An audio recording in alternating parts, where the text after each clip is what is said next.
The cold came before the storm. It always did on the Dakota prairie. It arrived like a warning, like a hand pressed flat against your chest, pushing you back, telling you that something larger was coming and that you had better be ready. The old-timers knew this cold. They had lived through enough winters to understand that the prairie did not telegraph its punches. It simply delivered them full force without apology, without mercy. Eleanor Voss felt that cold the moment she stepped outside her barn and on the morning of November 11th, 1888. She was 34 years old. She stood 5 feet 4 inches tall in her work boots with dark hair pulled back beneath a wool cap and hands that were rougher than most men's in the county. She had been a widow for 2 years. She owned 160 acres of North Dakota flatland, 2 draft horses, 4 cows, a small flock of chickens, and a secret that no one in the surrounding 20 miles fully understood. She stood in the yard and looked northwest. The sky was wrong, not dramatically wrong, not yet. It was the kind of wrong that only people who had spent years watching the horizon would notice. A particular flatness to the light, a stillness in the air that felt less like calm and more like held breath. The kind of stillness that comes just before something enormous decides to move. Eleanor looked at that sky for a long moment. Then she turned and walked back inside the barn. She had work to do. Walter Holt arrived 40 minutes later. He came on his gray mare at a pace that told Eleanor everything before he opened his mouth. Walter was 58 years old, a broad-shouldered man with a face like weathered oak, a man who had farmed this land since before Eleanor was born. He did not ride fast unless he had reason to. He was riding fast now. She met him at the gate. He pulled up hard, his breath coming in long, white plumes in the freezing air. His face carried something she had seen before on men who had survived more Dakota winters than they cared to remember. It was not panic. Walter Holt did not panic. It was the particular expression of a man who had just seen a number on a gauge that scared him. "Barometer at the trading post," he said. "It dropped faster this morning than anything I've seen in 23 years. Eleanor nodded. "You'll want your stock inside," he said. "All of them. This one is going to be a killer." "I know," Eleanor said. Walter looked at her steadily. He had known her since she was a girl, had watched her marry Robert Voss and settle on this land, had watched her bury Robert 2 years ago, and stay on alone when half the county expected her to sell and leave. He respected her in the particular way that practical men respect practical women, which is to say he did not underestimate her. But he saw something in her face that morning that he could not quite read. "You're not surprised," he said. It was not a question. "No," she said. "I've been watching the weather patterns for 14 months. The pressure systems, the temperature progressions. I have Norwegian agricultural journals going back to 1871. This storm has been coming for a long time, Walter. I knew it would arrive this fall. I just didn't know the exact day."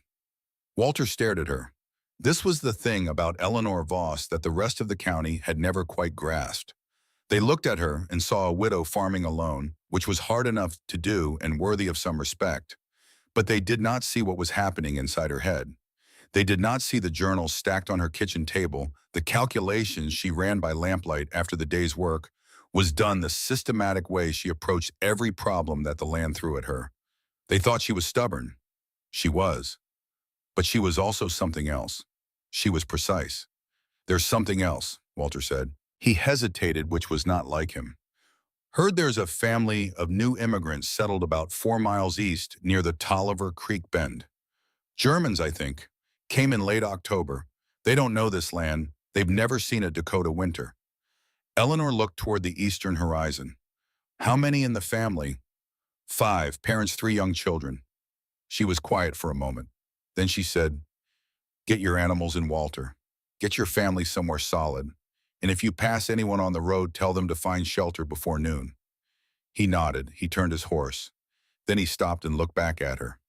"Eleanor," and he said, "whatever you've built in there, I hope it's enough."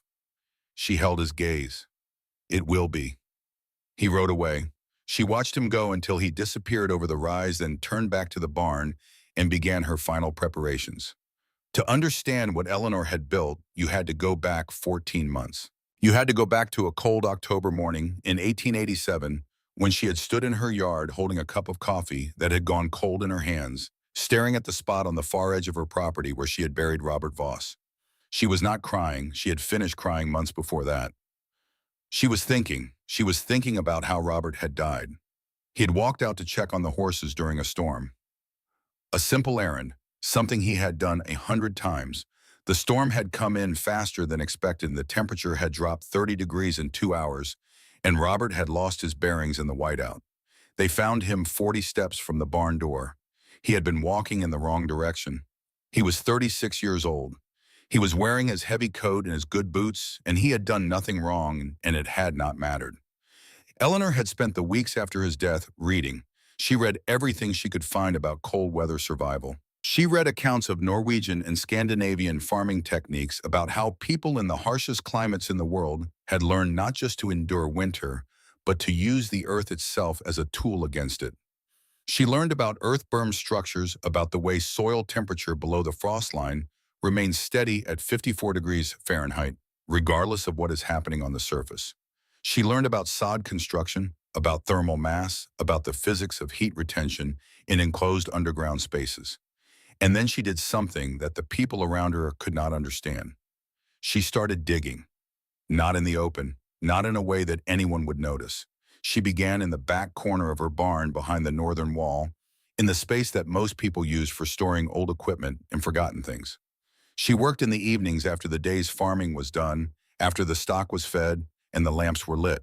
She carried the excavated earth out in small buckets and scattered it across her fields a handful at a time so that no pile would form to give away her project.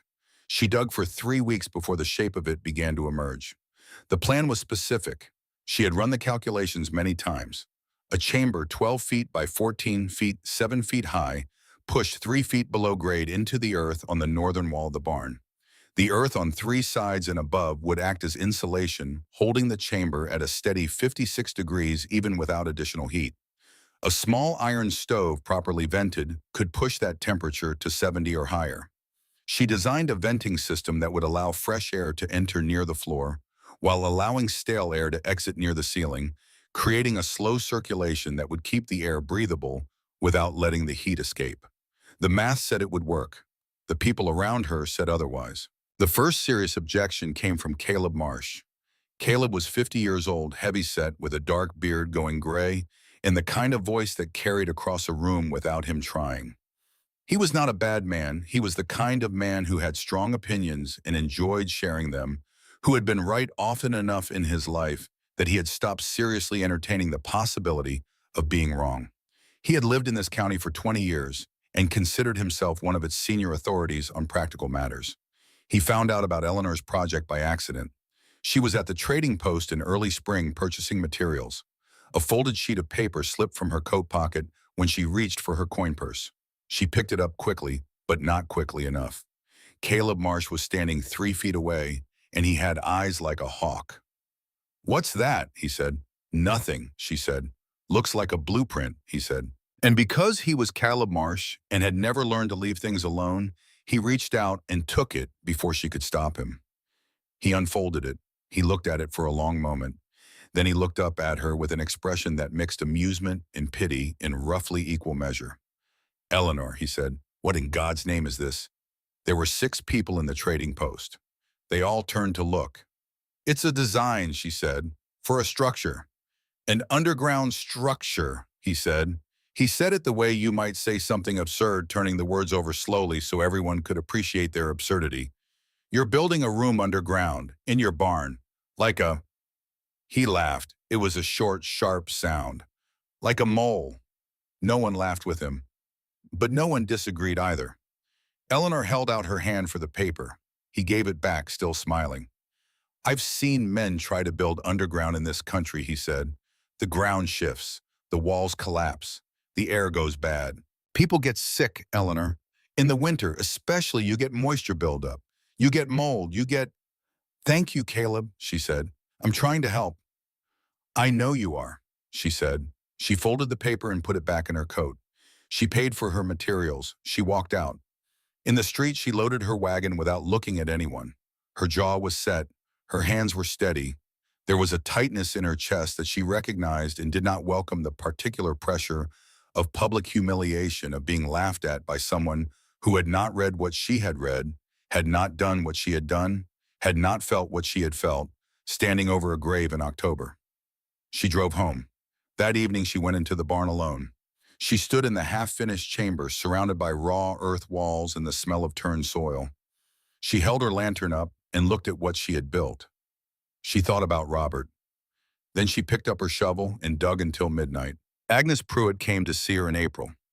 Agnes was 64 years old, a spare, upright woman who had come to Dakota from Minnesota 20 years ago and had buried one husband and raised 3 children, largely by herself. She was not given to cruelty, but she was not given to softness either. When she had something to say, she said it, and when she said it, people generally listened. She found Eleanor in the barn on a Sunday afternoon. Eleanor had just finished installing the first section of the ventilation system, a series of clay pipes running from near the floor of the chamber up through the barn wall, designed to allow fresh air in from outside. She was covered in clay dust and looking satisfied with herself when Agnes appeared in the doorway. Agnes looked at her, then she looked at the chamber behind the false wall. "I heard what you were doing," Agnes said. "I wanted to see it." Eleanor stepped aside and let her in. Agnes moved through the space, slowly touching the walls, looking at the ceiling, bending to examine the stone floor that Eleanor had laid over the compacted earth. She said nothing for a long time. Then she straightened and looked at Eleanor directly. "I've seen underground rooms in Minnesota," she said. "Root cellars mostly. Some of them made people sick over the winter. The air goes stale. When it's cold outside and warm inside, you get moisture on the walls, and the moisture brings mold, and people breathe the mold all winter and come out in the spring looking like ghosts." Eleanor listened. "The ventilation you've got here," Agnes said, gesturing at the clay pipes. "Is it enough?" "I believe so," Eleanor said, "but I've been thinking about adding a secondary system." Agnes looked at her. "Show me what you have." Eleanor spent an hour explaining the design. Agnes asked hard questions. She had lived with these realities, and she knew what could go wrong in ways that the books did not always capture. She pushed Eleanor on 3 specific points: the moisture issue, the air circulation rate, and what would happen to the venting pipes if snow packed against the barn wall and blocked the exterior openings. Eleanor had answers to the first 2. She did not have a complete answer to the third. "You need to think about that," Agnes said. "If those pipes get blocked in a serious storm, you lose your fresh air. If you lose your fresh air with people inside, you'll have a different kind of problem." Eleanor spent the next 2 weeks redesigning the ventilation system. She added a secondary set of vents positioned higher on the barn wall above the level where snow would typically accumulate. She added manual dampers that could be opened or closed from inside the chamber. She added a third intake pipe with a right-angle bend at the exterior opening, a design she had read about in a Norwegian farmhouse manual specifically intended to prevent snow blockage. The revised system was more complex. It was also, she realized as she finished it, capable of supporting more occupants than the original design. The improved airflow rate meant she could safely house not 12 people, but closer to 20. Agnes Pruitt's hard questions had made the chamber stronger. She would not know that until November. Owen Reedy came in June. Owen was 26, tall and angular, with the particular confidence of a young man who had studied engineering at a college in Ohio for 2 years before money ran out and he had to come back to Dakota and farm like everyone else. He considered himself the most technically sophisticated person in the county, which was probably accurate, and he made sure people knew it, which was his significant flaw. He had heard about Eleanor's project from 3 different people. Curiosity finally got the better of him, and he rode out one morning with a manner that managed to be both condescending and genuinely interested. Eleanor let him in because she had learned that objections caught early were better than surprises caught late. Owen examined the chamber with the systematic attention of someone who actually understood what he was looking at. He checked the wall construction, tested the floor, tapped the ceiling for weak points, traced the ventilation pipes with his fingers. He asked Eleanor technical questions that most of her other visitors had not thought to ask. She answered them.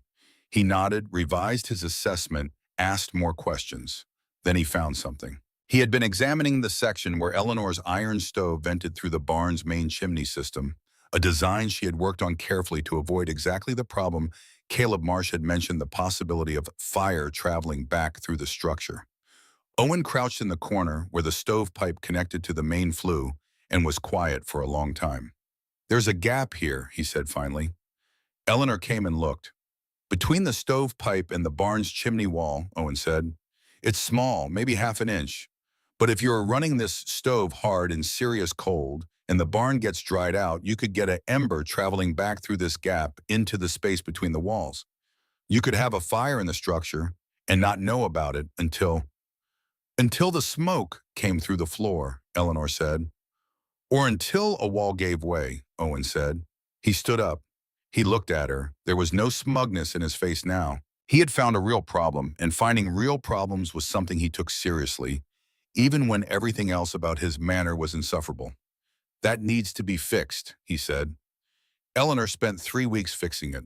She pulled out the entire stovepipe connection and rebuilt it from scratch, packing the gap with fire clay, adding a metal collar, rerouting the final section of flue so that it ran through a stone-lined channel rather than directly through the wooden barn wall.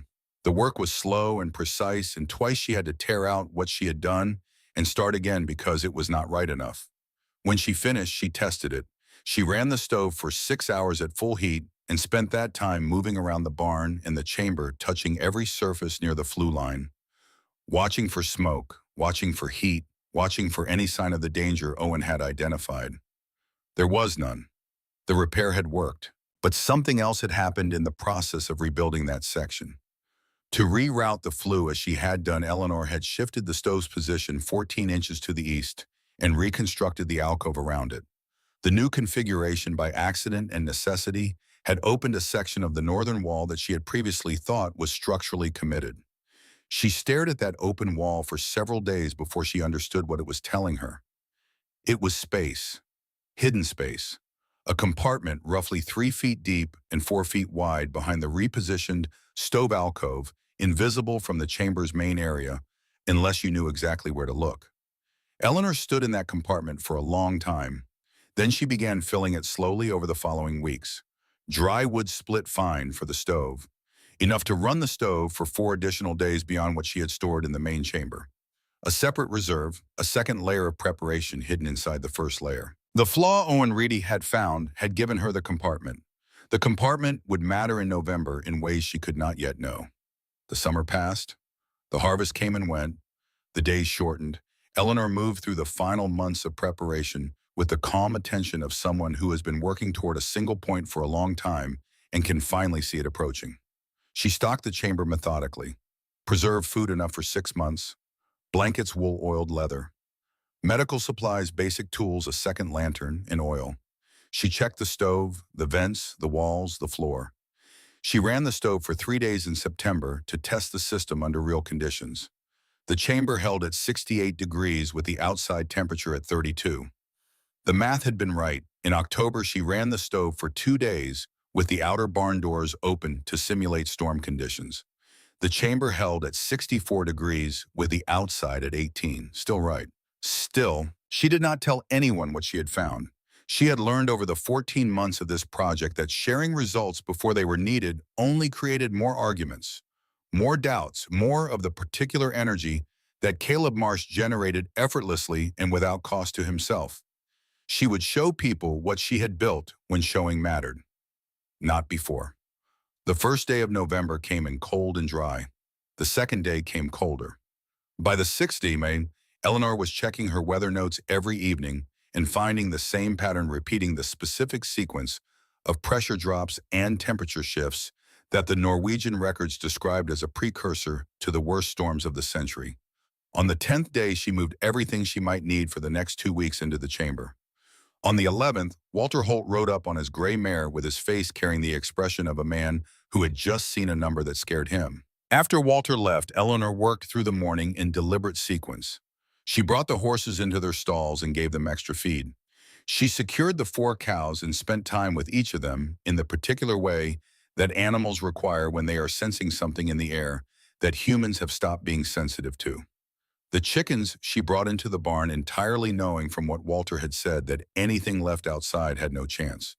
She checked the chamber one final time. She opened the door behind the false wall of hay bales and stood in the entrance, holding her lantern high. The stove was cold but loaded and ready to light. The vents were clear. The food stores were full. The blankets were stacked. The secondary wood compartment behind the stove alcove was packed tight and dry. She thought about the 4 miles to the east where a German family with 3 young children was spending their first Dakota winter in a structure that almost certainly was not ready for what was coming. She thought about Walter's words, "Get your family somewhere solid." She thought about the 40 steps between her barn door and where they had found Robert. She lit the stove. She watched the fire catch small and certain and begin to push warmth into the stone floor. She watched the temperature in the chamber begin to rise. Then she went outside and stood in her yard and looked at the sky. The northwest horizon had changed. What had been a flat gray-white that morning was now something deeper, something the old settlers called Widowmaker light. It was a color that had no precise name in any language Eleanor knew.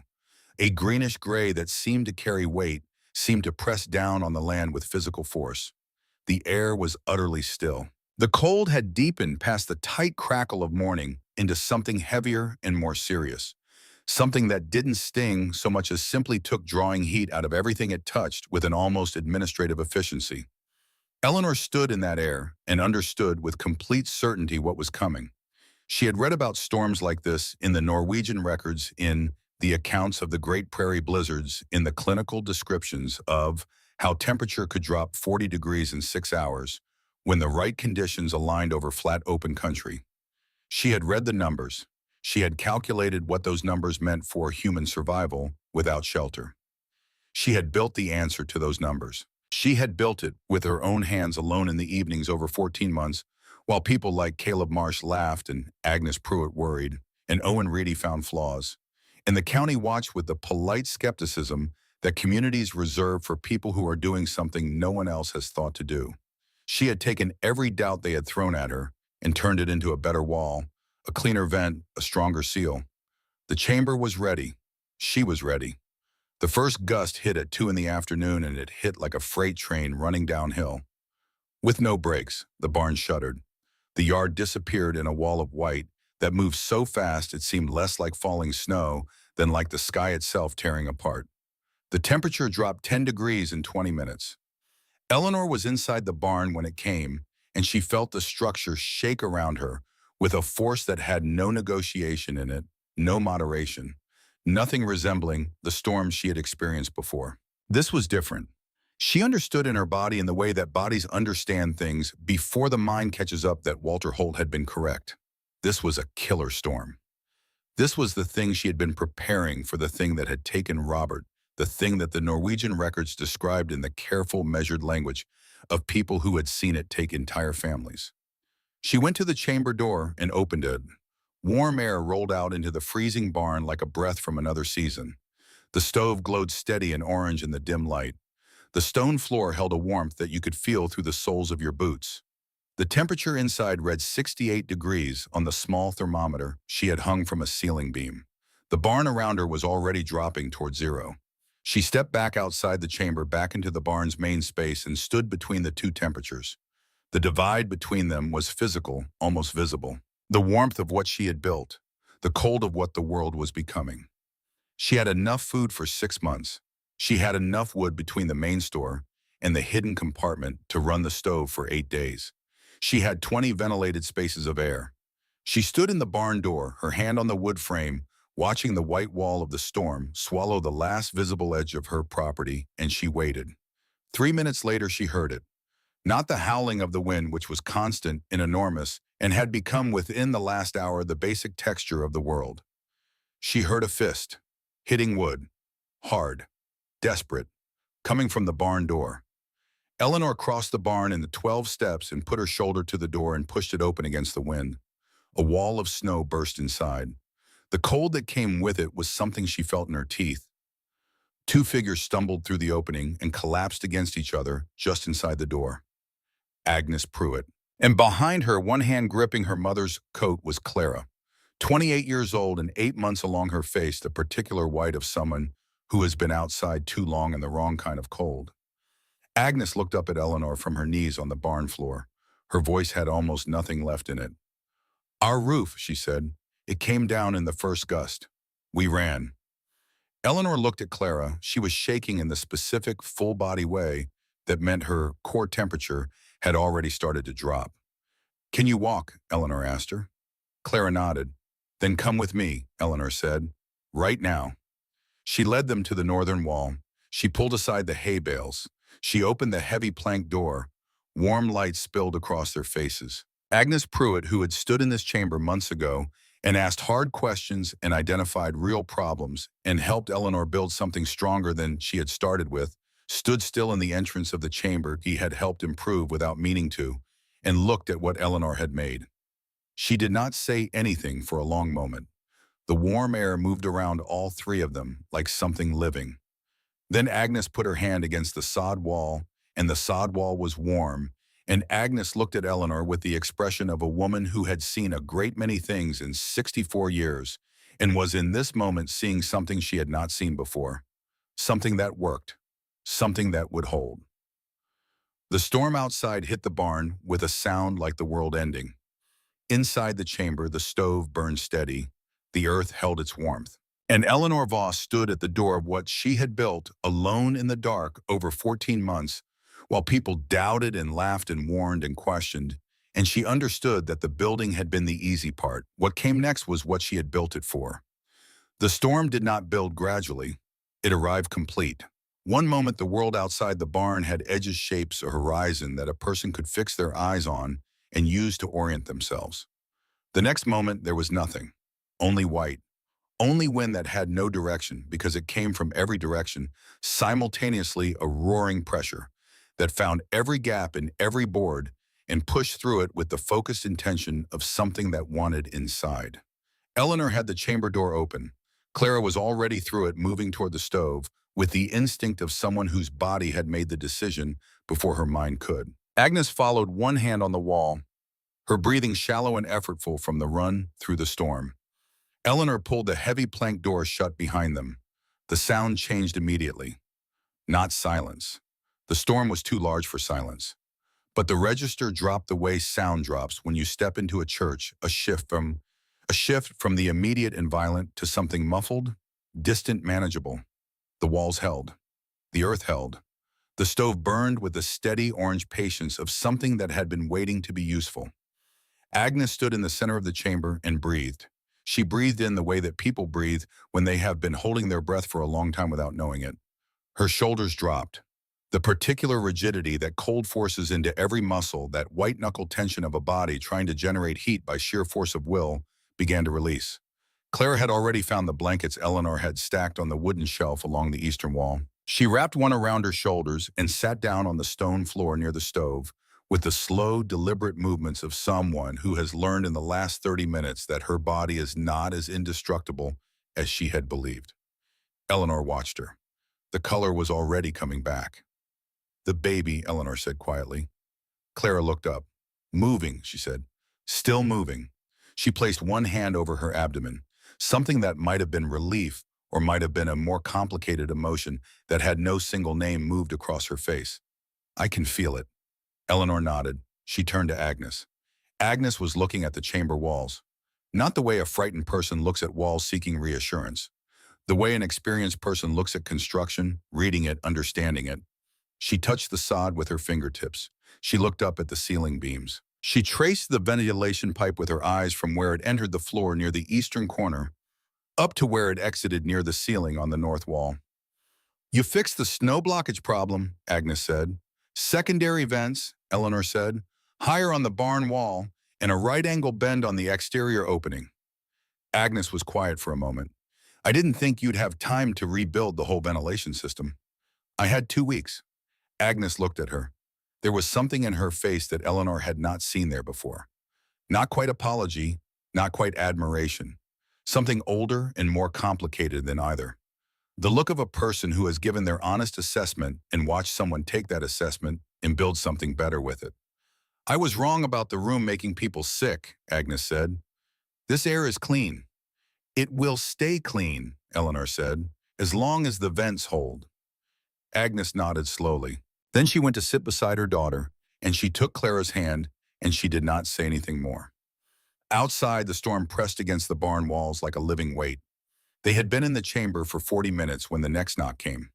Eleanor heard it even through the walls. Not the wind's random battering, which had taken on a rhythm of its own, a siege-like persistence. This was irregular, desperate, the specific percussion of a human fist hitting wood with everything it had left. She opened the chamber door. The cold that entered was a different animal than the cold of an hour ago. It had deepened. It had acquired a quality that was almost personal, a directness that the body registered not as sensation but as threat. Eleanor crossed the barn in the dark, navigating by memory in the thin line of gray light at the barn door's edge, and put her weight against the door. It fought her. The wind was already building drifts against the outside of the barn, and the door had a foot of packed snow against its base. She pushed harder. It gave. Caleb Marsh half fell through the opening. Behind him came his wife Nora and their 3 children, the oldest, perhaps 12, the youngest, no older than 6, all of them, wrapped in whatever they had grabbed when they ran, coats buttoned wrong, scarves trailing. And behind all of them, moving slowly, supported by Nora's arm, came Caleb's mother. She was 70, or close to it, small and slightly bent, with the deliberate movements of someone whose joints remember every winter they have survived. Caleb's face was gray, not from cold, though the cold was in him too. Gray from something else. His chimney had collapsed, he said. The weight of ice on the roof had brought the chimney stack down into the house. Smoke had filled every room in minutes. They had tried to open windows, but the wind drove the smoke back in. They had run. Eleanor looked at the children. She looked at Caleb's mother. "Come," she said. She led them across the barn. She pulled back the hay bales. She opened the plank door. The warm air came out like it always did, like a gift, like an argument settled. Caleb Marsh stepped into the doorway and stopped. He stopped the way a man stops when something he has already decided is impossible turns out to be real. His body went still. His eyes moved around the chamber, from the stove to the walls to the ceiling to the floor, cataloging what he saw with the systematic attention of a man who, whatever his faults, was not stupid. Eleanor watched his face. She had imagined this moment sometimes during the long months of digging. She had imagined what she might say, what words she might use. She had, in her darker moments, imagined saying quite a lot. Every dismissal he had delivered at the trading post, the particular tone of that laugh, the way he had held her drawing up like evidence of something embarrassing. She said nothing. There was nothing to say. The chamber said everything. The warmth said everything. The steady glow of the stove and the clean air and the sound, the beautiful, improbable sound of near silence inside a building that was being beaten by a force trying to dismantle the world, said everything that needed saying. Caleb's mother made a small sound, a soft exhale almost inaudible as the warm air reached her. Caleb turned and lifted her and carried her inside. He set her down gently on the floor near the stove on the blanket that Eleanor had already laid there without being asked. His mother looked up at him with the faint, tired smile of a woman who has outlasted a great many storms and intends to outlast this one as well. He tucked the blanket around her legs. Then he straightened and stood in the middle of the chamber and looked at Eleanor. He had a lot of things in his face. She could see them competing. He said, "I was wrong." 2 words, low, flat, not performance, not the dramatic confession of a man who enjoys the theater of apology. Just a statement of fact from a man who had spent enough years in this county being right that he knew precisely what being wrong felt like. Eleanor looked at him for a moment. "I know," she said. Then she went back to the door to watch for whoever was coming next. Nora Marsh proved herself useful within the first 20 minutes. She had been a farm wife for 22 years, and she had the practical intelligence that comes from 2 decades of solving problems with whatever is at hand. She found Eleanor's medical supplies without being told where they were and began working through the group with quiet efficiency, checking fingers and toes for the white waxy patches that meant frostbite, warming the children's hands between her own, giving each of them a small amount of water from the jug Eleanor had stored. Caleb sat with his mother. He did not speak much, but Eleanor noticed that every so often he looked at the walls of the chamber with the sustained attention of a man who was thinking hard about something, taking the construction apart, in his mind reassembling it, understanding how it had been made and what it had cost to make it. She did not ask what he was thinking. She did not need to. Owen Reedy arrived at 4 in the afternoon. Eleanor heard the barn door before she heard the knocking, a crash of wind and impact that shook the whole structure. She was already moving when she heard the voices. Owen came in with 6 people behind him, his 2 younger brothers. and beyond them pressed together in a tight group that moved with the uncertain coordination of people who are not quite sure what to do next, the German family Walter had mentioned. Father, mother, 3 children, the youngest, perhaps 4 years old. The child's face so pale it was almost translucent, eyes wide-eyed and fixed on nothing. Owen's cheeks were the dark red of serious cold exposure. His hands, when Eleanor looked at them, were stiff. He had been outside longer than he should have been. Found them on the Tolliver Road, he said, his voice rough. The father was trying to navigate by following the fence line. Another 20 minutes and they'd have been off the road entirely. Eleanor looked at the German family. The father met her eyes. He was a large man, perhaps 40, with the particular expression of someone who has just understood in the most direct possible way that they do not know the country they have come to live in. English, Eleanor said. He shook his head slightly, a little. Inside, she said, gesturing toward the chamber. Warm, safe. He understood those words. She counted heads as they moved through the door. Agnes, Clara, Caleb, Nora, their 3 children, Caleb's mother, Owen, his 2 brothers, the German family of 5, 22 people. She stood outside the chamber door and did the arithmetic. The chamber was 12 feet by 14 feet, roughly 168 square feet, 22 people. The ventilation system she had rebuilt after Agnes's questions and Owen's flaw had been designed to support 20 people at full capacity. She was 2 over that number. She thought about the design. She thought about the airflow calculations. She thought about the specific numbers she had worked with for 14 months.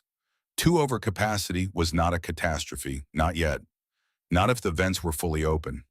Not if people were calm, not generating excessive heat through exertion or panic. 2 over capacity was a problem that had a solution, and she knew what the solution was. She went inside and opened all 3 secondary dampers to their maximum position. The air in the chamber moved slightly, the faint circulation almost imperceptible. But it was enough. The numbers said it was enough. Stay calm, she said to the room. She said it once in a normal voice without drama. The air is good. The temperature will hold. Everyone stay calm. The room was quiet. Outside, something large hit the barn. A tree branch, perhaps, or a fence post torn from the ground. The walls shuddered. One of Caleb's children made a small sound. Nora was there before Eleanor could move one arm around the child's shoulders, murmuring something steady and low. Eleanor looked at the temperature on the small thermometer. 66 degrees. She looked at the stove, burning clean at the rate she had calculated, the rate that would make the wood last 8 days. She allowed herself one moment, one single measured moment, to close her eyes and confirm that the math was holding. It was. She opened her eyes and went back to work. Owen found her by the stove an hour later. He was warming his hands, his fingers slowly returning to their natural color, and Eleanor was adding wood with the careful economy of someone who has counted every piece. He watched her work for a moment before he spoke. The ventilation system, he said, it's different from what you originally built. I rebuilt it in July, Eleanor said. He was quiet for a moment. Because of what I said about the chimney gap. Because of what you found, she said. I had to reposition the stove to fix the flue. The repositioning opened a section of wall I hadn't planned to use. Owen turned and looked at the chamber, reading it the way he had read it in June, systematically following the logic of the construction from one element to the next. He was quiet for a long time. The secondary wood store, he said. He had found it. She was not surprised. He was the one person in the room who would find it. Behind the stove alcove, Eleanor said. How much is in there? Enough for 4 additional days. Owen turned to look at her directly. He had the expression of someone working through a calculation and arriving at a number larger than they expected. You planned for the worst case, he said. I planned for the show beyond the worst case, she said. He looked at her for another moment. Something shifted in his face, something that the 26-year-old version of him, the one who had ridden out in June with his Ohio engineering education and his sense of being the most technically sophisticated person in the county, would not have been comfortable acknowledging. The flaw I found, he said, you turned it into a strength. That's what flaws are for, Eleanor said, if you're paying attention. She placed one more piece of wood on the fire with precision and turned away. The second night was the worst. The temperature outside dropped to 42 degrees below zero. Eleanor knew this not from any instrument outside. She had no way of measuring the exterior temperature directly, but from the behavior of the barn around them. Wood contracted. Nails popped in the walls with sounds like small rifle shots. The horses in their stalls, which Eleanor checked every 2 hours by opening the chamber door and crossing the barn with a lantern pressed together in a cluster that told her everything about what the temperature was doing. By midnight, two of them had their heads down in a way that worried her. She could not bring horses into the chamber. The chamber had 22 people and the specific careful balance of air and heat that kept those people alive. She could not change that balance. She closed the barn door between the chamber and the stall area and did not check on the horses again until morning. Some decisions on the prairie had no good option, only the option you could live with. Inside the chamber, the 22 people organized themselves with the practical adaptability of people who understand that the alternative to adaptation is dying. The children slept, not peacefully at first, not with the easy unconsciousness of children in safe beds, but with the eventual surrender to exhaustion that comes when the body has no more resources to spend on being frightened. They curled into their mothers, into each other, into whatever soft surface was available. The adults took turns. Without anyone formally deciding it, a rhythm emerged. Some slept while others stayed awake. The ones who were awake watched the stove, watched the children, watched the vents, watched each other. They spoke quietly when they spoke at all. The German father, whose name Eleanor learned was Ernst, communicated largely through gesture and expression, and somehow this was sufficient. His wife, whose name was Marta, had the particular competence of a woman who has kept a household running under difficult conditions for a long time. She understood what was needed without being told. Around midnight, Agnes brewed willow bark tea on the small surface of the stovetop that Eleanor had cleared for exactly this purpose. She moved through the chamber with it, offering it to anyone who looked feverish or was shivering harder than the room temperature warranted. She was precise and unhurried, and the effect of her moving through the space with that steady calm was worth more than the tea itself. Caleb sat against the eastern wall with his mother's head on his shoulder. He was awake. He watched the stove. Every so often he looked at the walls, at the ceiling, at the construction around him, with the expression Eleanor had been observing all evening. The expression of a man continuing to understand something. At one point, late in the night, he looked across the chamber at Eleanor. She was checking the temperature. 64 degrees. The storm had been pushing cold through the barn walls, and some of it was finding its way into the chamber, through the connection points, the door frame, the vent pipes. Not enough to be dangerous. Not yet. But she was watching it. Eleanor, Caleb said quietly enough that only she could hear. She looked at him. How long did it take you, he said, to build this? 14 months, she said. He absorbed that. Evenings. Evenings and Sundays. He was quiet. Alone. He looked at the walls again, at the sod construction, the clay-packed joints, the precise geometry of a space that a woman had carved out of the earth by hand, one bucket at a time in the dark after the day's farming, was done while the county watched and laughed and warned and questioned. I said you were digging like a mole, he said. You did. I meant it as an insult. I know. He looked at her for a long moment. Moles don't freeze, he said. Eleanor looked at him. Something that might have been the beginning of a smile moved at the corner of her mouth. Not much, but something. She turned back to the thermometer. 64 degrees, holding. The crisis came at 3 in the morning. Eleanor was half asleep against the northern wall when Owen touched her shoulder. She was awake immediately, the way people who have trained themselves to light sleep are awake fully and without transition. The vent, Owen said. His voice was low and controlled, but she could hear something underneath it. The primary intake, the air coming through it, dropped about 20 minutes ago. I've been watching it. Eleanor was on her feet before he finished. She went to the primary vent pipe, the large one near the floor on the eastern corner, and held her hand in front of the intake grill. She felt what Owen had felt. A reduction. Not nothing, still some airflow, but noticeably less than it should have been. Snow, packing against the exterior of the barn wall, finding the opening of the vent pipe in spite of the right-angle bend she had designed to prevent exactly this. She went to the secondary vents and checked them. Both were flowing normally.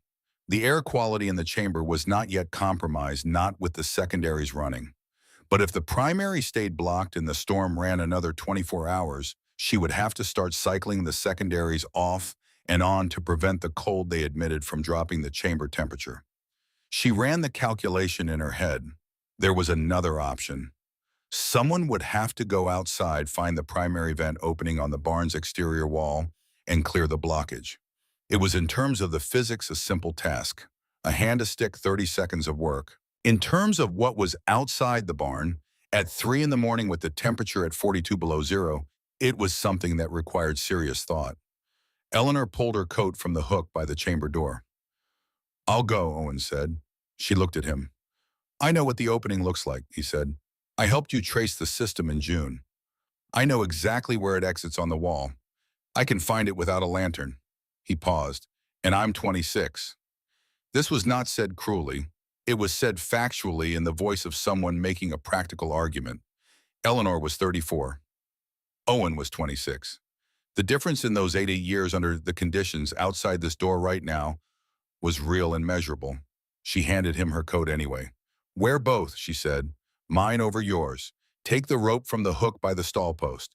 Tie it to the door handle before you go out. Hold it the entire time." Owen put her coat on over his own. He found the rope. He tied it with a knot she could see was solid. He opened the chamber door, crossed the barn in the dark, and opened the outer door. The cold that came through the chamber door was physical. A pressure, an impact, a thing with mass.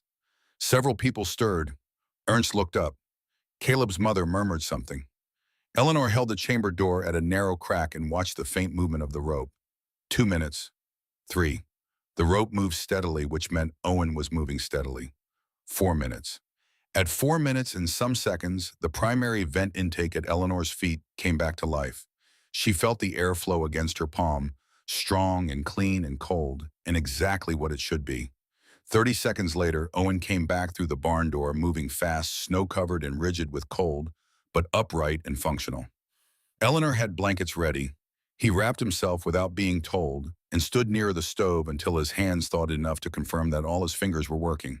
"Right angle bend was almost completely packed," he said. "Solid ice on the inside edge." "I know," Eleanor said. "I'll redesign the bend angle when spring comes."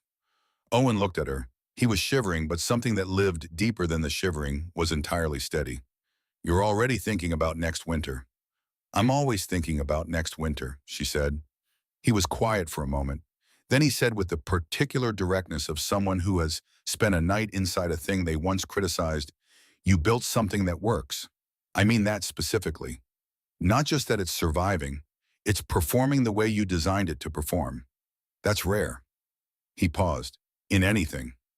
Rare in people especially." Eleanor said nothing, but she heard it. The second day arrived not with light but with a subtle change in sound. The storm did not diminish. It was, if anything, still near its peak, the wind still running at the speed of something that wanted to take the barn apart board by board. But the character of the sound had shifted the way a fever's character shifts in the hours before it breaks some quality of intention, seeming to lessen even when the temperature hasn't changed. Eleanor noted it. She noted it and did not mention it to anyone because she had learned long ago that hope offered too early does more damage than no hope at all. She checked the stove. She checked the vents. She checked the temperature, 63 degrees still holding. She looked at the wood supply. Main store sufficient for 3 more days at current burn rate. Secondary compartment behind the stove alcove untouched. She checked the people. Caleb's mother was sleeping. Her breathing was even, her color better than it had been at midnight. The children were awake, quiet with the wide-eyed gravity of children who have understood that something serious is happening and have decided to be serious about it. Ernst's youngest, the 4-year-old, had found Caleb's youngest, and the two of them were sitting together near the eastern wall, sharing a piece of dried apple from Eleanor's food stores, in a companionable silence that required no common language. Clara was awake in uncomfortable shifting position with the frequency of someone whose body has stopped finding any position satisfactory. Agnes sat beside her, doing what mothers do, which is mostly being present in the specific way that makes presence itself a form of help. Nora found Eleanor by the stove mid-morning. "The children need to move," she said quietly. "They've been sitting still for 18 hours. If we can use just a corner of the barn, let them walk around, stretch." "The barn temperature is near zero," Eleanor said. "I know. I was thinking just the doorway area, a few minutes. enough for them to feel less trapped. Eleanor thought about it. She thought about the body heat those children were generating inside the chamber, the contribution of 22 warm bodies to the ambient temperature, the way that contribution would drop by how much if 4 or 5 children spent 20 minutes in near zero air. 10 minutes, Eleanor said. Keep them moving, keep their coats on, watch their hands. Nora nodded. The children's excursion into the barn lasted 9 minutes before the cold drove them back. But it was 9 minutes of movement and noise, and the particular joy that children extract from any situation that gives them permission to be briefly wild, and the effect of those 9 minutes on the mood inside the chamber was measurable. Eleanor watched it. She had planned for food. She had planned for warmth and air and light. She had not specifically planned for the way that confinement works on the human mind over 18 hours, the specific anxiety that comes not from danger, but from stillness. She filed it away. Something to account for in the next design. The wall came under pressure at 2 in the afternoon of the second day. The sound preceded it, a long, groaning stress crack that ran through the wood of the barn's main frame, the kind of sound that a building makes when forces are working on it from multiple directions simultaneously, and one direction has begun to win. Eleanor heard it and was at the chamber door before the sound finished. She opened the door and crossed the barn with her lantern. The northern interior wall of the barn, the wall that formed the outer surface of the chamber on its barn-facing side, had developed a crack. Not in the earth and sod of the chamber itself, but in the wooden planking that faced the barn's interior. The crack ran from floor to a point about 3 feet up, and through it, Eleanor could see light, not daylight. The storm had eliminated daylight entirely, but the particular cold glow of packed snow pushing against the barn's exterior. Something had hit the barn from outside. A tree, a fence post, something with enough mass and velocity in the storm wind to drive a stress fracture through the planking.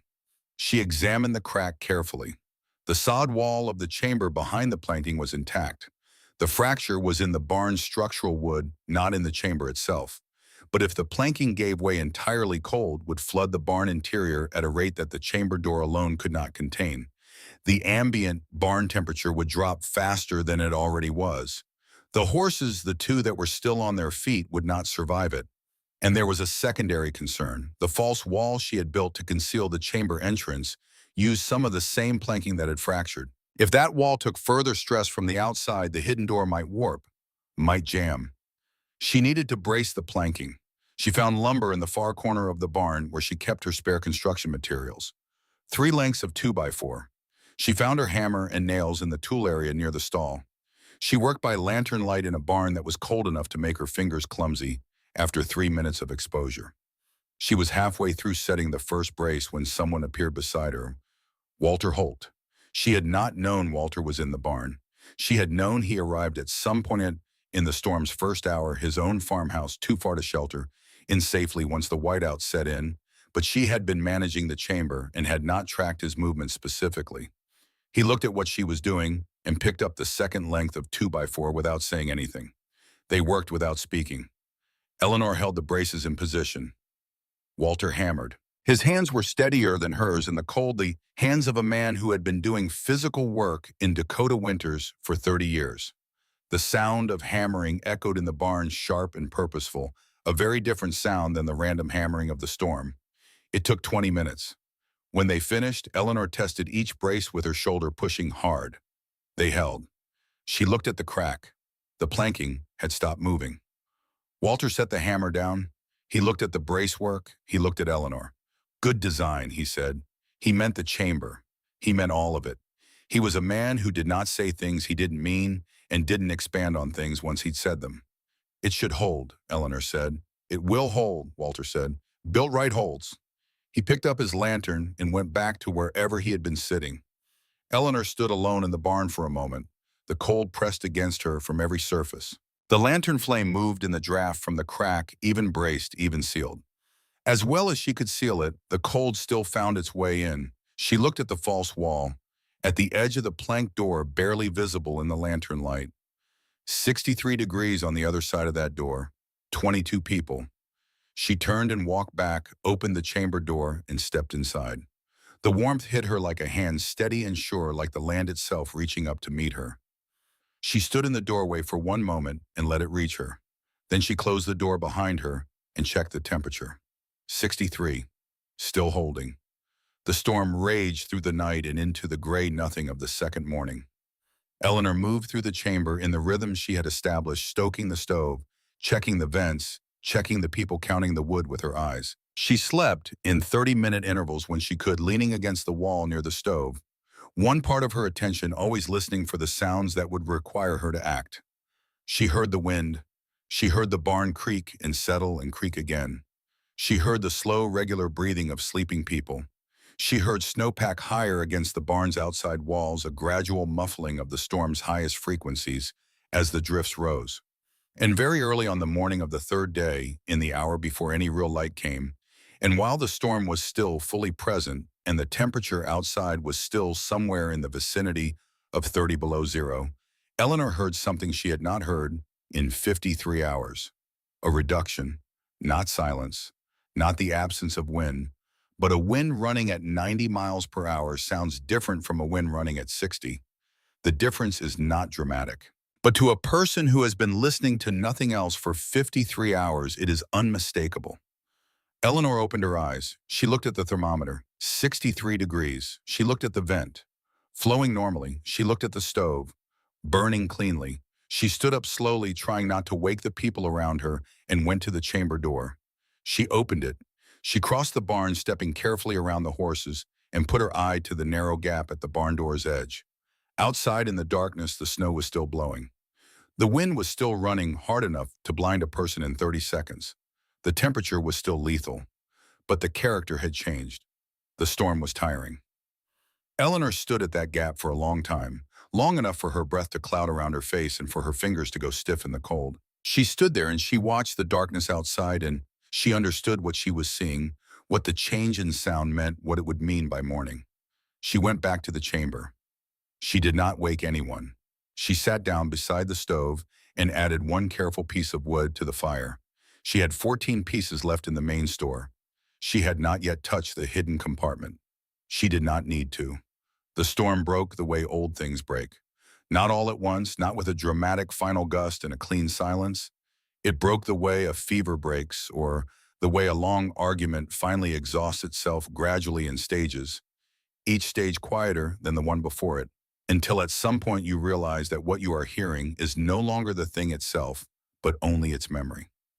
Eleanor had been awake for the last 3 hours of it. She sat near the stove in the gray pre-dawn of the third day and listened to the wind reduce itself increment by increment from the roaring siege of the previous 50 hours to something that was merely a storm, and then to something that was merely a hard wind, and then around 6 in the morning, by her best estimate, to a wind that was cold and persistent, but no longer trying to take the world apart.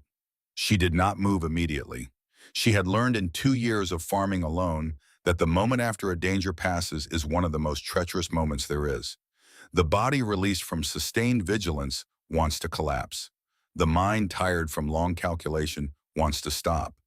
And it is precisely in that moment of release, when the obvious threat has receded and the less obvious threats are still fully present, that people make the mistakes that cost them.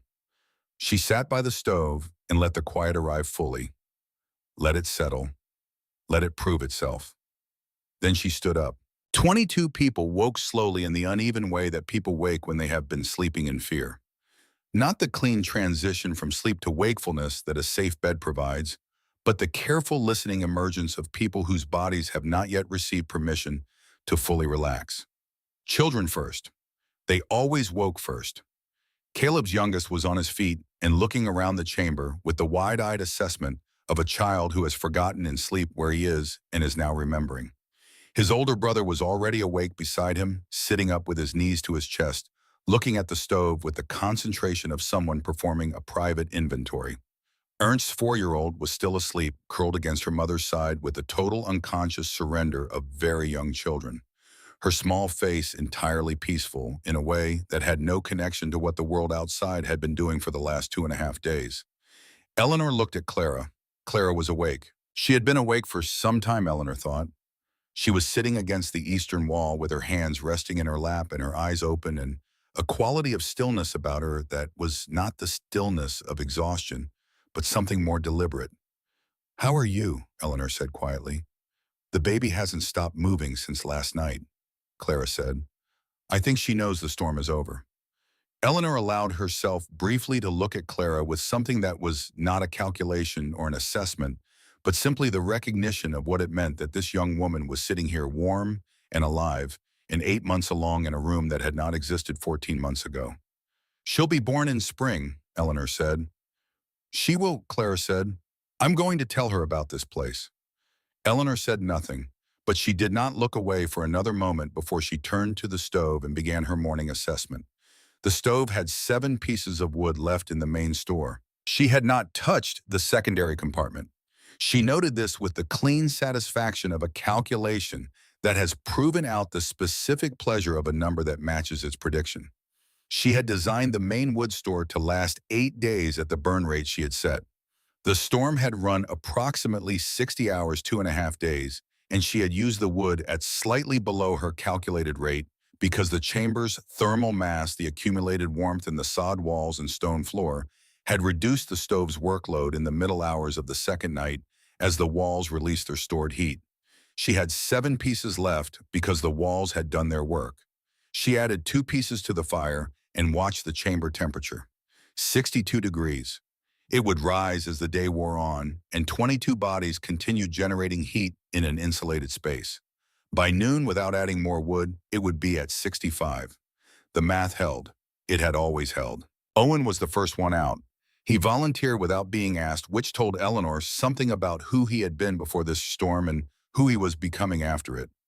He borrowed Walter's heavier coat, added his own on top, tied the rope to the door handle, the way Eleanor had shown him 2 nights ago, and pushed the barn door open. Or tried to. The barn door had 4 feet of packed snow against it. Eleanor, Walter, and Owen spent 40 minutes with shovels working the door open from the inside, creating a narrow channel through the drift that pressed against it. The work was cold and awkward, the 3 of them rotating in the limited space of the doorway, digging into snow that was compacted almost to the density of ice by the sustained wind. When the gap was finally large enough to push through, Owen went first. He disappeared into the white for 10 seconds. Then his head reappeared at the gap's edge. His face was stunned. "Come look," he said. They came out one at a time, the adults first, then the older children, emerging through the narrow channel into a world that was recognizable in its geography, but entirely transformed in its appearance. The drifts were taller than horses, not exaggeration. Eleanor stood at the barn's entrance and looked northeast and saw a drift that ran from what had been the fence line where the fence posts themselves were invisible up to a peak that was at eye level with a man on horseback. The drift was smooth on its southern face where the wind had shaped it, and its surface had the hard blue-white finish of compacted snow that has been worked by sustained wind into something closer to ice than powder. The chicken coop was gone. Not destroyed or not visibly destroyed, simply buried. Its location was identifiable only by a slight irregularity in the drift line that Eleanor recognized from the geometry of her yard. Walter's wagon, which he had left outside the barn when he arrived 2 days ago, was buried to its seat boards. The wheels were invisible. The wagon tongue pointed at the sky at a 45-degree angle, the only part of the vehicle that the snow had not yet claimed. The road was gone, not drifted over. Gone. The surface that had been a road was indistinguishable from the surrounding prairie. Every direction, the whole landscape flattened and reorganized by 2.5 days of wind-driven snow into a series of smooth curves that had no relationship to the human geography that had existed before the storm. The sun was out. This was the detail that hit hardest. After 60 hours of white darkness, of a world without visible light, source or shadow, the sun was simply there, low in the southeast, throwing long blue shadows off every drift and making the whole transformed landscape glitter with a cold, indifferent beauty that seemed almost offensive given what the last 2 days had been. Eleanor stood in that sunlight and looked at her property. 3 of her 4 cows had not survived. She had found this on her first check of the barn's main stall area before dawn. She had not announced it. There would be time for accounting losses. The 4th cow was standing, which was what mattered this morning. The horses had survived. Both of them, the 2 draft horses she had worried about on the second night. They were weakened and they needed water and additional feed, and they would need careful management for the next week. But they were standing. She stood in the snow and did the accounting in the way that farmers do, which is to say with the specific emotional discipline of people who understand that grief and gratitude are not opposites that you can feel both fully without letting either one interfere with the next necessary task. 3 cows, 1 surviving, 2 horses, chicken coop to be excavated, barn wall bracing to be made permanent, road invisible for an unknown number of days, and 22 people alive, every one of them. Caleb Marsh found her at the corner of the barn. She was examining the exterior of the wall she and Walter had braced from the inside, assessing whether the planking had held or whether the bracework needed to be replaced entirely. The fracture line was visible from outside, a dark seam running through the snow-dusted wood. She ran her finger along it. The wood had not moved further. The braces had held. Caleb stood beside her and looked at the same crack. "I can rebuild that section," he said. "I have lumber. I'll bring it when the road clears." Eleanor looked at him. There was something different about his face in the daylight outside the chamber. The quality of understanding she had watched develop over 2 days inside that space had settled into something permanent-looking, the way concrete looks different once it has fully cured. It was not the theatrical remorse of a man performing apology. It was the quiet, durable expression of a man who has been inside a fact for 2.5 days and has had no choice but to absorb it entirely. "I'll take the lumber," she said. He nodded. There was a silence between them that was not uncomfortable. The wind moved a thin veil of snow across the yard. The sun climbed a fraction of a degree. "I told 17 people you were wasting your time," Caleb said. "Not just at the trading post, over the course of the year. Whenever it came up, I repeated it." He paused. "I was the loudest voice against you." "You were," Eleanor said. "Is there something beyond lumber?" She thought about it. Not the question itself, which was simple enough, but the right answer to it. The answer that was true rather than the answer that was easy, or the answer that the moment seemed to want for its emotional completion. "Yes," she said, "when spring comes, I'm going to show every family in this county how to build what I built. I'll need people who can explain construction to men who don't listen to women." Caleb absorbed this. "You want me to be the one who says it works," he said, "because I was the one who said it wouldn't." "You have credibility I don't have," Eleanor said. "Us it for something worth using it for." He looked at her for a long moment. Something moved in his face that she decided not to try to name. "All right," he said.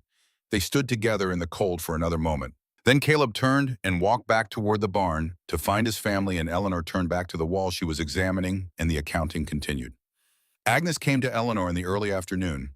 They had moved the group from the chamber to the barn's main area, by then the temperature outside having risen enough in the direct sunlight to bring the barn's interior up to a survivable level. The chamber itself was still being used primarily by the children and Caleb's mother, who had no interest in leaving a room that was 65 degrees for a barn that was 20. Eleanor had kept the stove running at a reduced rate. She had still not touched the hidden wood store. Agnes found her sitting on a hay bale near the stall writing in her notebook. Not a personal journal. Eleanor did not keep a personal journal. It was the same kind of journal she had kept through the 14 months of building measurements, observations, things that had worked and things that had not, things to change in the next iteration. She was recording the temperature progression she had tracked through the storm, the performance of the ventilation system under overload, the behavior of the sod walls under sustained cold, the fuel consumption rate versus her predictions. Agnes sat down beside her and was quiet for a moment, watching her write. "You're improving it," Agnes said, "already." "The vent bend needs a steeper angle," Eleanor said, "and the secondary dampers should be independently operated rather than linked. 2 changes, maybe 3 weeks of work in spring." Agnes looked at the notebook, at the careful handwriting, the rows of numbers, the small, precise diagrams in the margins. "I warned you that underground rooms made people sick," Agnes said, "in Minnesota." "You did," Eleanor said, "and you were right about the conditions that cause it, the moisture and the stale air. You identified the real risks. But you'd already thought of them." "I'd thought of some of them. You thought of the one I'd handled incompletely. The exterior vent blockage." Eleanor paused. "The secondary vent system came directly from what you said. If you hadn't raised it, I'd have built a single-path ventilation system. When Owen blocked the primary at 3 in the morning on the second night, A single-path system would have given us a serious problem. Agnes was quiet for a long time. In old country, she said, there is a saying, mazes. She said the word with a slight inflection that carried something of another language. It means a foolish person gets lucky. I used to think that applied to you, that you'd stumbled into something that worked by accident. She paused. I was wrong about that too. Eleanor looked up from her notebook. Agnes met her eyes directly. This was not luck. This was a woman who thought about a problem for 14 months and built the correct answer. I've been alive for 64 years, and I've known very few people, men or women, who can do that. Think that far ahead. Hold a plan that long, build it alone. Eleanor held her gaze for a moment. Then she said, you helped me build it, you and Owen and Caleb. Every objection you raised, every flaw you found, every warning you gave. I built every one of those things into the design. The chamber that survived this storm is not the chamber I designed in October of 1887. It's a better chamber. It's the chamber that got built because people kept telling me it wouldn't work. Agnes looked at her for a long moment. Then she made a sound that was something between a laugh and an exhale. That, Agnes said, is an uncommon way to think about being doubted. It's the practical way, Eleanor said. She turned back to her notebook and wrote 3 more lines. Owen found her at the chamber door that evening. She was doing her final check before reducing the stove to overnight maintenance level. The chamber was down to 9 occupants, now the children and the elderly, with the adults distributed through the barn, and 2 of the men, Ernst and Walter, already discussing the excavation work that would begin in the morning. Owen stood in the doorway without coming in. He had a quality of stillness about him that she had not seen in June when he had arrived on her property with his Ohio education and his inventory of her flaws. I want to learn how to build this, he said. The whole design, not just the venting system, all of it. The earth berming, the thermal mass calculations, the sod construction, the stove placement, everything. Eleanor looked at him. Why, she said, not challenging, genuinely asking. He thought about it. He was the kind of person who, when asked a question he had not already answered for himself, actually stopped and found the answer rather than producing the first thing that came to mind. Because it works, he said. I've studied engineering. I've read the theory. I know what the textbooks say about structural design and thermodynamics. And I looked at what you built, and I found one real flaw. One. In a system you designed entirely from agricultural journals and your own reasoning. He paused. I want to understand how you thought it through, not just what you built, how you built the thinking. Eleanor was quiet for a moment. Come to my house in April, she said. I'll show you the journals I used, the calculations I started with, and where I revised them. The full design process from the first sketch to what you're standing in. I'll be there, he said. She turned back to the stove and added the final piece of wood for the night. Owen, she said without turning, the flaw you found in the chimney connection. If you hadn't found it, I would have had a fire risk in the structure. A real one. I want you to understand that I know that. He was quiet. You came to my property in June with your engineering education and your certainty that you were the most qualified person in the county to identify problems, she said. You were probably right about that, and you used that qualification correctly. You found a real problem and you told me about it plainly. She turned to look at him. That's worth something, she said. Not everyone does that. A lot of people find a problem and use it to prove a point rather than solve a thing. You solved the thing.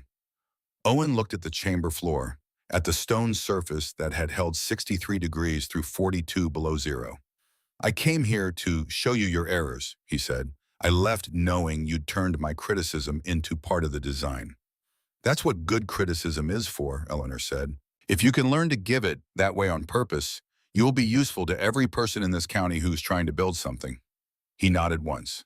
Then he went back into the barn, and Eleanor closed the chamber door, and the stove burned quietly in the room that had held 22 people through the worst storm in 23 years. They began excavating the following morning.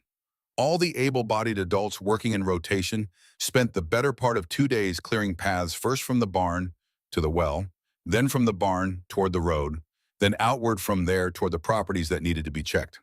The work was hard and cold, and the drifts in places were so deep and so densely packed that they had to be cut rather than shoveled. But it proceeded with the specific organized efficiency of a group of people who have recently learned something important about what cooperation is actually for. Ernst worked without stopping. He was a large man and he moved snow the way large men move things, with a steady grinding endurance that covered ground without drama. His English was minimal, but his ability to understand what was needed and do it was total. On the second day of excavation, Walter worked beside him for 6 hours without exchanging more than a dozen words. And at the end of that day, Walter shook his hand with the particular grip of a man who has decided another man is all right. The chicken coop was excavated on the afternoon of the second day. Most of the chickens had not survived. 3 had. Eleanor noted this without expression and made sure those 3 were moved to the barn. The road became passable, a single-track path through drifts that walled it on both sides on the third day after the storm. On the fourth day, the first neighboring family arrived to check on the survivors. They had heard through the particular telegraph of prairie communities that does not require wire or machine that something significant had happened at the Voss property.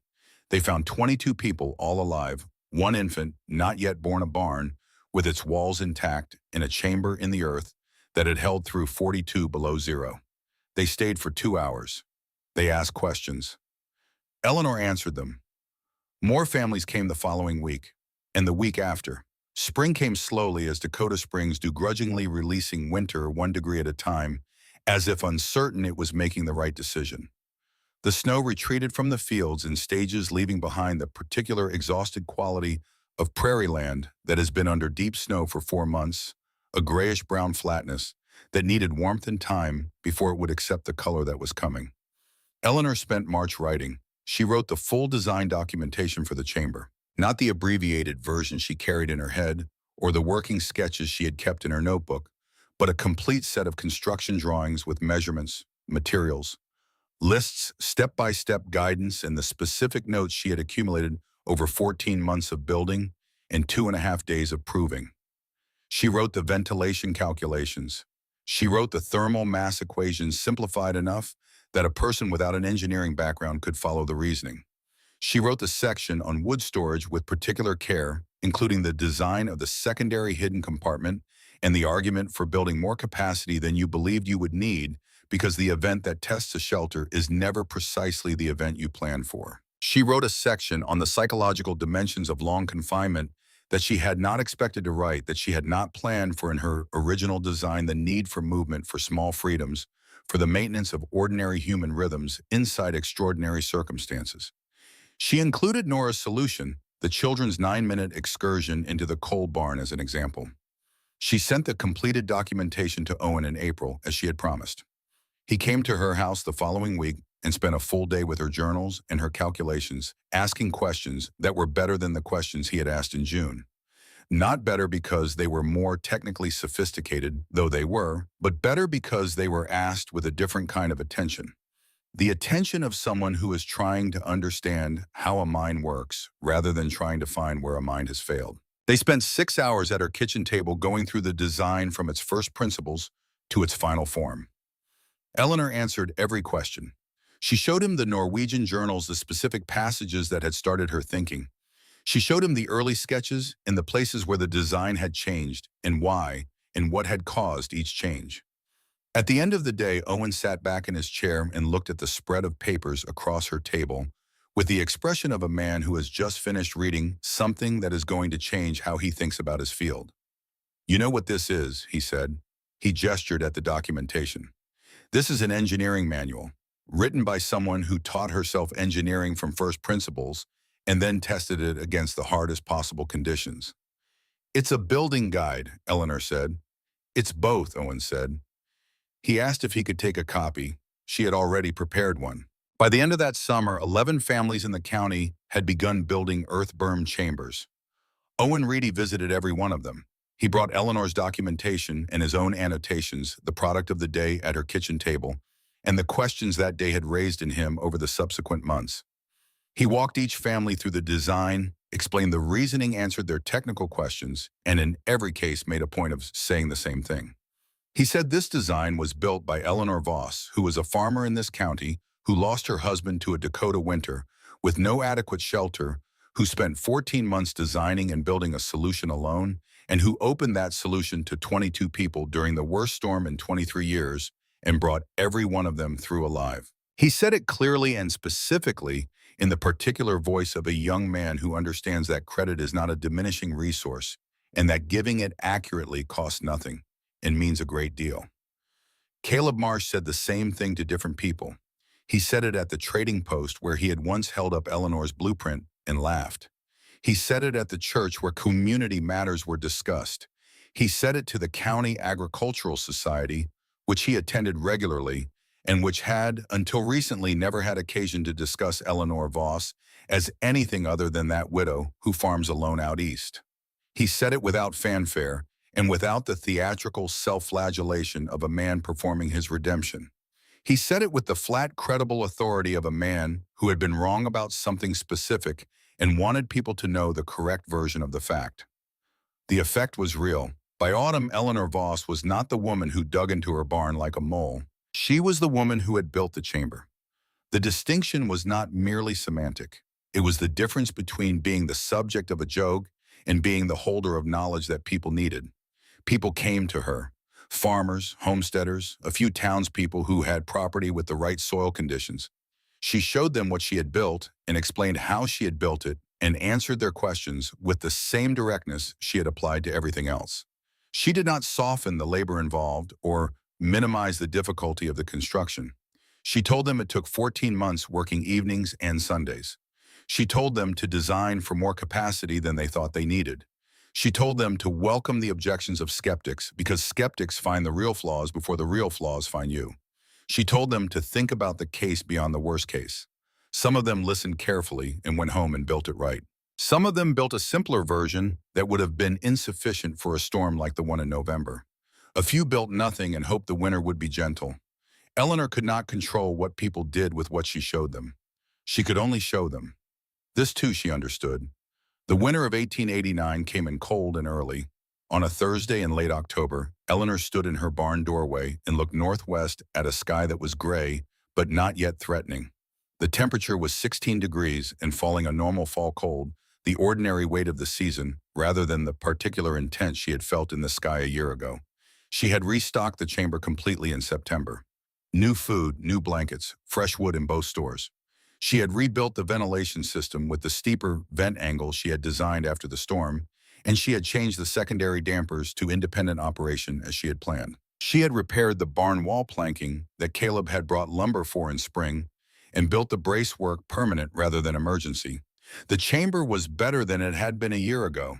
It would continue to get better because Eleanor would continue to improve it, because improving a thing that matters was the work that did not stop. She stood in the barn doorway for a while watching the sky. Walter Holt rode by on the road that was a road again, having been a road, and then not a road, and then a road again, in the way that prairie roads are subject to the weather's authority, but resilient to it, returning each time to themselves. He raised a hand as he passed. She raised a hand in return. She stood there a while longer in the cold afternoon light, with the barn warm behind her, and the chamber warmer still, and she thought about the 40 steps between a barn door and where they had found Robert. She thought about those 40 steps the way she thought about them every fall, not with the sharp grief of the early years, but with the particular quality of grief that has been worked with long enough to become something more useful than sorrow. She thought about what those 40 steps had made her build, and then she turned and walked back into the barn, back to the work that was always waiting, the feeding and the stacking and the checking and the accounting, the daily labor of a person who intends to survive what is coming and intends for the people around her to survive it too. The chamber door was slightly open. Warm air moved through the gap, steady and clean, the breath of a room that had been built into the earth with purpose and patience, and the hard-earned knowledge of a woman who understood that preparation is not pessimism. It is the highest form of hope. It is the belief made manifest in stone and saw and careful calculation that the future is worth building for, that the people in it are worth protecting, that the earth worked with and not against holds warmth enough for all of them. Eleanor Voss closed the chamber door gently behind her, the way you close a door on something you trust, and went back to work.